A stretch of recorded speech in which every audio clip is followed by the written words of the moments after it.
नमस्कार, मैं हूं आपके साथ पलक शर्मा। आइए नजर डालते हैं फटाफट खबरों की ओर। सुहाग नगरी फिरोजाबाद के शिकोहाबाद में सपा के चुनावी कार्यालय का उद्घाटन हुआ। इस मौके पर सपा के राष्ट्रीय महासचिव रामगोपाल यादव मौजूद रहे। उन्होंने भाजपा को झूठ बोलने वाली पार्टी बताया।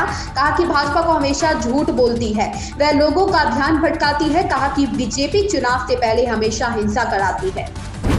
आईपीएल के 17वें सीजन में जिन दो टीमों पर सबसे ज्यादा नजरें होंगी वह है केएल राहुल की लखनऊ सुपर जायंट्स और फाफ डुप्लेसिस की रॉयल चैलेंजर्स बेंगलुरु। इन दोनों टीमों ने अभी तक एक भी खिताब नहीं जीता है और अपने पहले खिताब के लिए मैदान पर उतरेंगे। हालांकि इनके लिए रास्ता इतना आसान नहीं रहने वाला है। दिल्ली को जहां कप्तान ऋषभ पंत की वापसी से काफी मजबूती मिली है, वहीं बेंगलुरु को महिला प्रीमियर लीग में अपनी फ्रेंचाइजी की कामयाबी से विश्वास मिला होगा।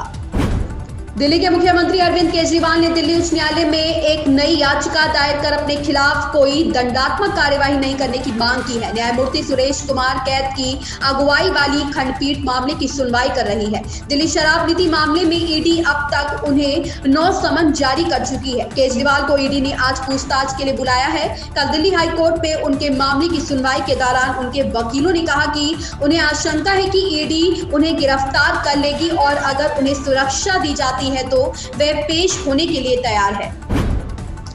अमेरिका ने अरुणाचल प्रदेश पर चीन के दावे को खारिज कर दिया है। अमेरिका ने कहा कि हम एक पक्षीय तरीके से सीमा में किसी भी तरह के बदलाव का सख्ती से विरोध करेंगे। दरअसल बीते दिनों पीएम मोदी ने अरुणाचल प्रदेश का दौरा किया था और वहां सेला टनल का उद्घाटन किया था। पीएम मोदी के दौरे के बाद चीन ने बयान जारी कर प्रधानमंत्री के दौरे पर विरोध जताया था।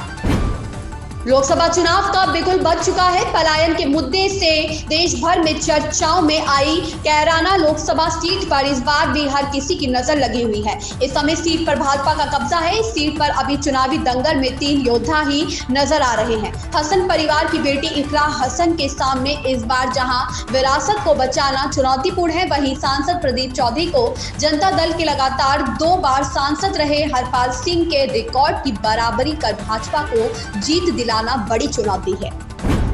लोकसभा चुनाव की घोषणा होते ही सियासत गर्मा गई है। पश्चिमी यूपी की मेरठ, बागपत, कैराना, सहारनपुर, बिजनौर, नगीना और मुजफ्फरनगर सीट पर एक समय ऐसा भी था जब कांग्रेस का दबदबा हुआ करता था। इन सीटों पर 1952 से लेकर 2019 के चुनाव तक कांग्रेस के 30 प्रत्याशी संसद तक पहुंचे।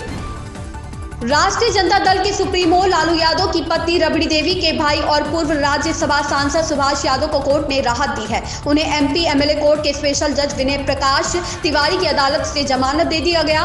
करीब 37 दिन जेल में रहने के बाद सुभाष यादव को जमानत मिली। दरअसल निचली अदालत में सुभाष यादव ने जमानत के लिए याचिका दायर की थी, लेकिन यहां से उनकी याचिका खारिज कर दी गई। इसके बाद स्पेशल कोर्ट में जमानत की याचिका दायर की, यहां से सुभाष यादव को जमानत मिल पाई।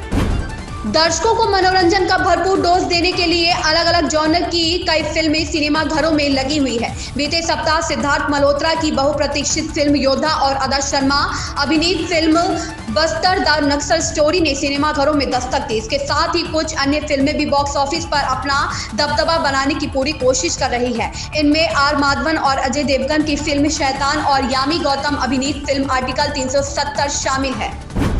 भाजपा नेता सह केंद्रीय मंत्री गिरिराज सिंह ने कहा कि लोकतंत्र की मर्यादा विपक्षियों के द्वारा पूरी तरह से भंग की जा रही है। यही वजह है कि आज कोई भी प्रधानमंत्री की तुलना औरंगजेब से कर रहा है तो राजद के विधायक उनकी कनपट्टी में गोली मारने की बात कह रहे हैं। Uttar Pradesh metro rail corporation ने station control cum train operator, junior engineer, maintainer और अन्य पदों सहित विभिन्न कार्यकारी और गैर कार्यकारी पदों पर आवेदन आमंत्रित किए हैं। इन सभी पदों पर आवेदन प्रक्रिया शुरू हो गई है। इन खबरों में बस इतना ही। बने रहें हमारे